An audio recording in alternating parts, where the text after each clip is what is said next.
Hello, bonjour. Wait until you're 60, you'll see. Yep, that's what my occasionally curmudgeonly brother said to me as I approached my 60th birthday, saying how one's health goes rapidly downhill after that age. What a lot of old twaddle, I thought. But I hate to admit that there possibly was something to his negativity, and that indeed I have noticed that my health needs more and more attention nowadays. From sore hips via an unexpected, fairly major operation to skin, teeth, hair, all looking decidedly more lackluster. However, I am a great believer in keeping one's mind, body, and spirit moving, and also natural remedies. So stay tuned for a mind boost via a visit to a local château to see a beautiful building and a bit of culture, a brief flip through a couple of pages of my art journal for a balm to the spirit, which is so beneficial for mental health. And finally, join me in my kitchen for a quick demo of how to make water kefir, which is a delicious and healthy alternative to fizzy drinks, chock full of probiotics, boosts the immune system, and can even slow cancer cells. So let's go. Apparently this is the start of the visit. There we go. Oh my goodness, it smells amazing in here.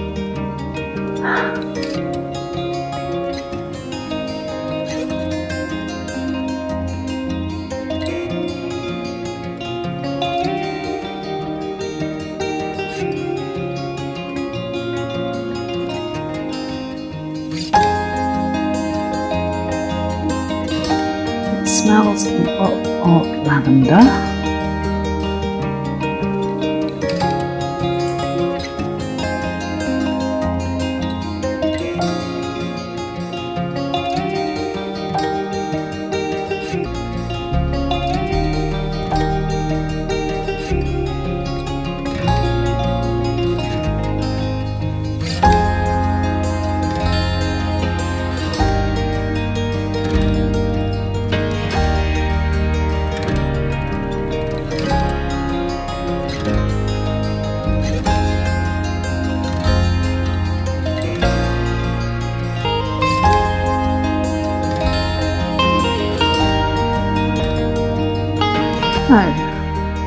My booklet.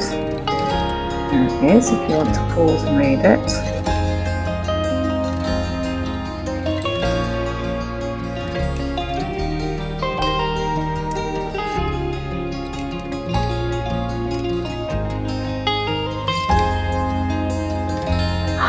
The size of the fireplace.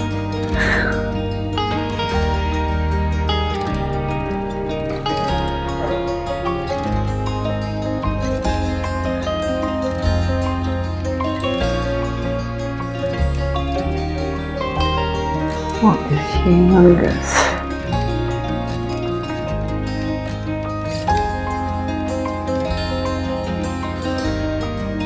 I'm so glad I made the effort.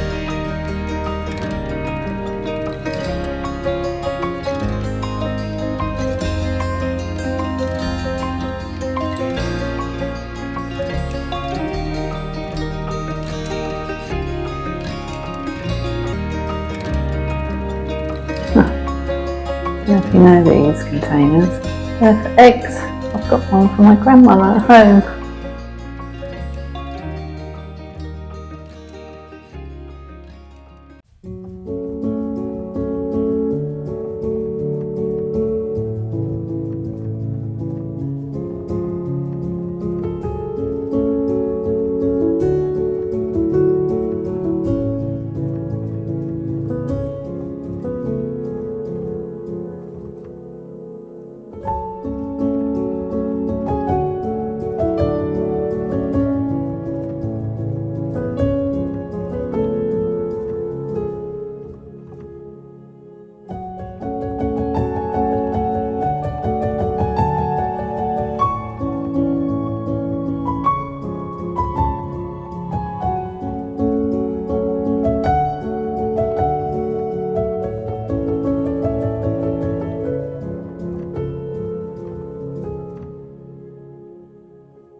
Beautiful countryside around here.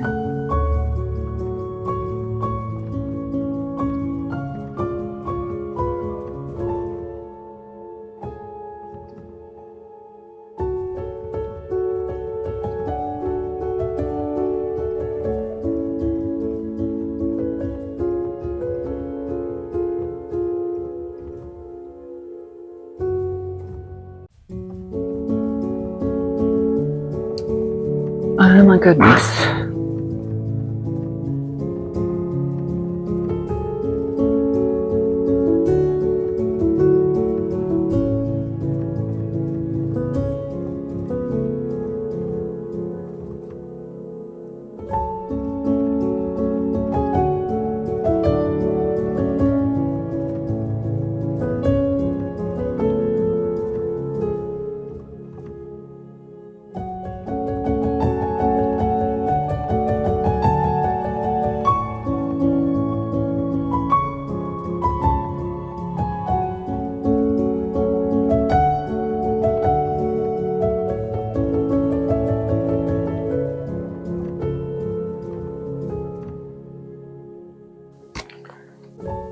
And apparently this is the main gallery, which is 60 metres long.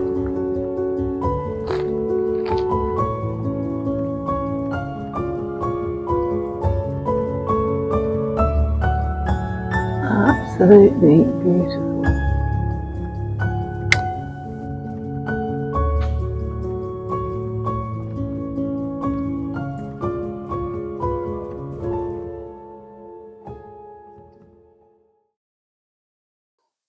And here we are at my art journal.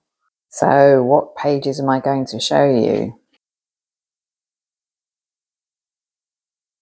Here's a colourful double spread. Sometimes I can't sleep at night and I get up in the middle of the night and I doodle and slap some paint on. So this was definitely a doodling one. I find it incredibly relaxing.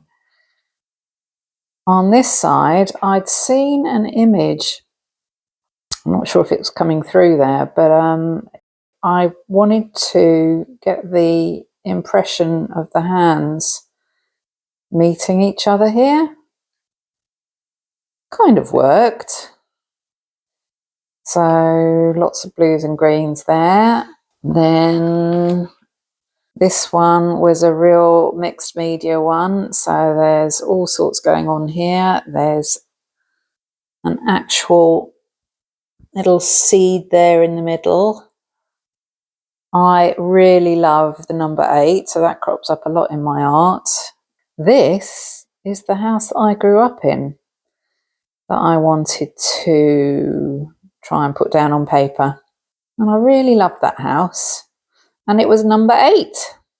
This one, what have we got? We've got all sorts going on in the background. I've got some newspaper behind there. That's a stencil. That is a hibiscus flower from where I made some tea. And this quote, "Love the life that is inside you," came from a book that I absolutely loved called The Secret Life of Bees. And if you haven't read it, my goodness, I highly recommend it. And then that little bee that I drew came from that idea as well. This page came about because a good friend of mine in England sent me a Christmas card and I just loved it. It was a lino cut actually, and I wanted to try and replicate it. So that's the original card. And that's my version of it. Pretty happy with the way it turned out. So that's my little tour of the recent pages in my art journal, which I always call my treasure book. Hello, welcome to my kitchen.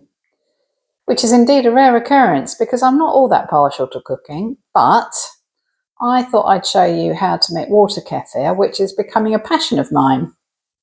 Water kefir is a safe and natural fermented fizzy drink, which has been consumed for hundreds of years because of its health benefits. And indeed, here are the kefir grains. They're not actually grains at all. They're not like wheat or anything. They are actually a gelatinous symbiotic culture made up of yeast and bacteria. They're sort of translucent. And it's these little gems that convert sugar water into a tangy fizzy drink, which can be flavoured with all sorts of things. And it's incredibly easy to prepare. So here I have 50 grams of cane sugar, natural cane sugar. Organic is even better, but don't use white sugar. And we're going to need, for my preparation today, 1.5 litres of mineral water. And the reason being that you need to avoid the chlorine. You could use tap water, but it's best to leave it out for 24 hours so then the chlorine will evaporate. So I've got an equal amount of kefir grains here, 50 grams of the kefir grains. And what we need to do first is dissolve the sugar. So to do that, I'm going to add some boiling water and just mix it around until it's dissolved. Then I'm going to top it up to 1.5 litres with the mineral water. And then in go the kefir grains. You need to make sure that your water is at room temperature or cooler. That's fine there. And in go the kefir grains. You may think there's a lot of sugar going in there, but no need to worry because it gets converted into lactic and acetic acids containing all the wonderful probiotics. To this, I am going to add a big slice of organic lemon. That adds acidity and will also reduce the yeast that is produced. Lots of people also add a dried organic fig, and I think I need to do that actually because I think my kefir grains are a little bit on the small side. But they do work because I've been getting some really delicious, almost like a bitter lemon flavoured water kefir from it.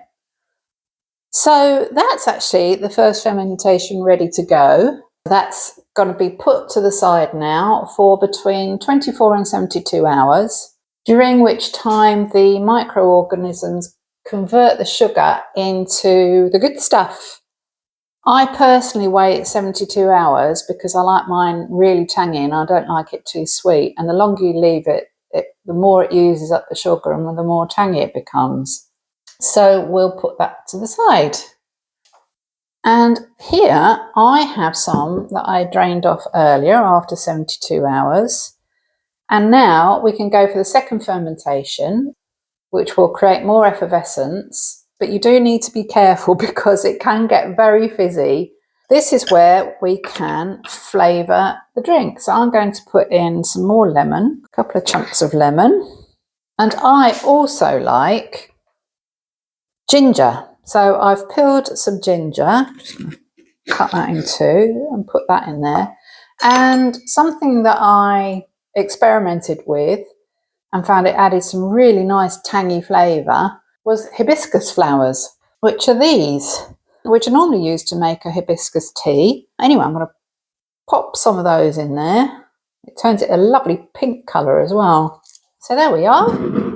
That's ready to go for second fermentation. Not forgetting to burp it. So by burp it, I mean when it's been closed every day, I just open it up. You'll find it goes pop when you do that. So be careful when you open it.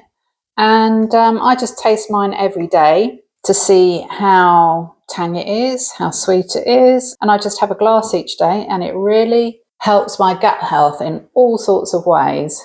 And this is the last glass from the last batch I made. So you can see that the hibiscus has coloured it a little bit pink. It's absolutely delicious. It's really tangy and citrusy. Cheers! I hope you enjoyed this week's trilogy. and I look forward to seeing you again soon. Au revoir. Bye.